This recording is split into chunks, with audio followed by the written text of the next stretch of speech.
शाम गुजरी है, तुम्हारे बाद ये जिंदगी बड़ी बेनाम गुजरी है। तमाशे पर तमाशाई तालियां बजा लेंगे, किसी को क्या खबर इस अदाकार पर क्या गुजरी है।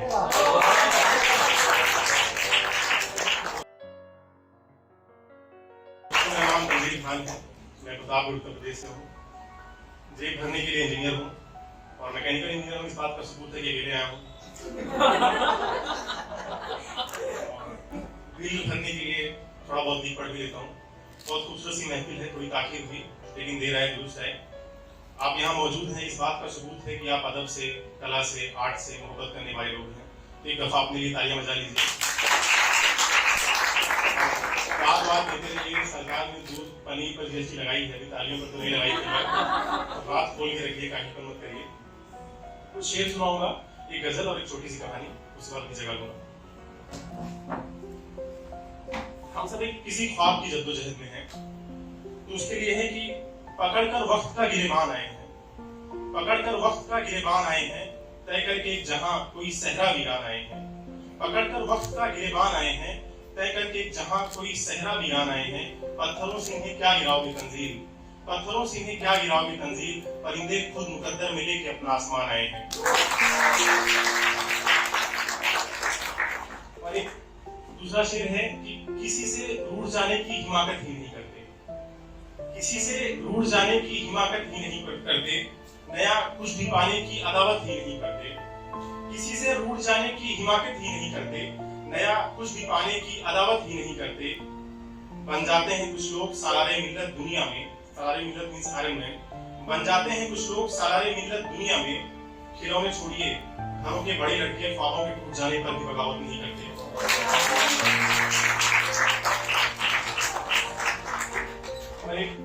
अगला शेर है कि तुम्हारे इश्क में फिर से बर्बाद हो जाऊं, तुम्हारे इश्क में फिर से बर्बाद हो जाऊं, किनारे तोड़कर दरिया के फिर सैलाब हो जाऊं। बेरहम होकर अगर तुम सरकार बन जाओ, तो मैं भी जिद तरुण और शाहीन बाग हो जाऊं।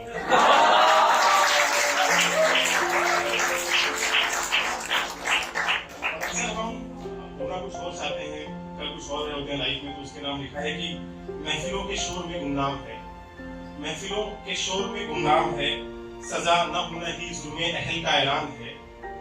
बड़ी खूबसूरती से किए हैं ख्वाब तबाह एक एक, मुझ पर खुद मेरे ही कत्ल का इल्जाम है।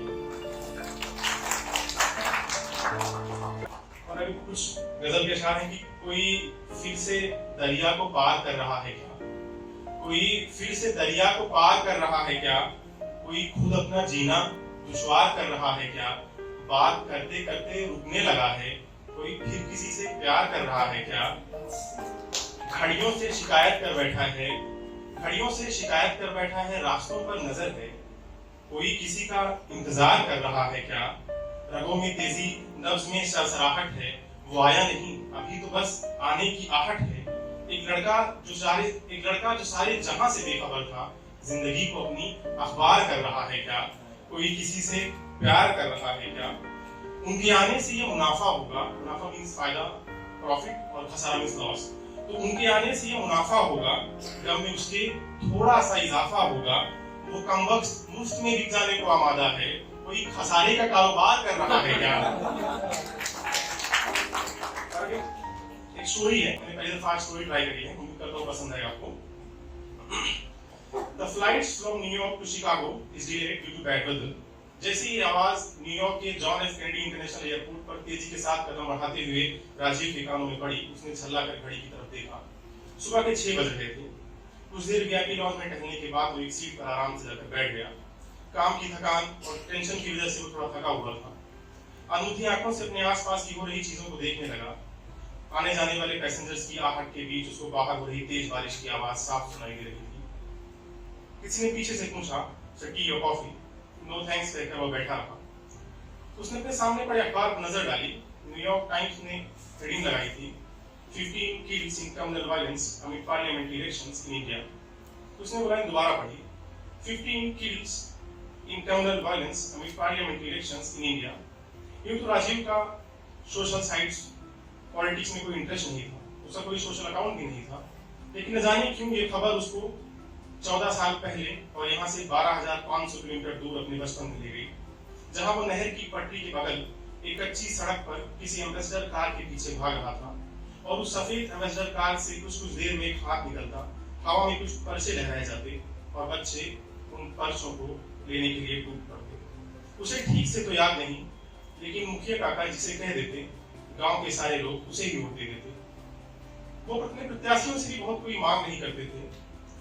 लालटेन, साइकिल, बीड़ी, बोतल, बस इसी में काम हो जाता था।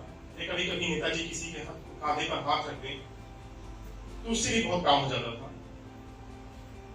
राजीव ये सब सोच रहा था और उसे याद आया कि उसी साल गांव में भयंकर बाढ़ आई थी। कई लोगों के खेत कट गए थे, कुछ के जानवर बह गए, कुछ के घर डूब गए थे। पूरे गांव को 4 दिन बाहर सड़क पर रहने को मजबूर होना पड़ा था। 5वें दिन नेताजी एक ट्रैक्टर पर बैठकर गांव आए थे। गांव वालों को सिर्फ इसी बात से खुशी थी कि नेताजी कम से कम गांव आए तो सही। तब लोग अनपढ़ थे, लोगों को सत्ता, संविधान, अधिकार, इन सब शब्दों का अर्थ नहीं पता था। राजीव कुछ देर सोचता रहा। भारत अब मॉडर्नाइज है, दुनिया के साथ कदम से कदम मिलाकर चल रहा है, तरक्की कर रहा है। लेकिन उस अनपढ़ भारत ने कभी ये हेडलाइन लगने नहीं दी कि 15 kids in town and violence amid parliamentary elections in India. शुक्रिया।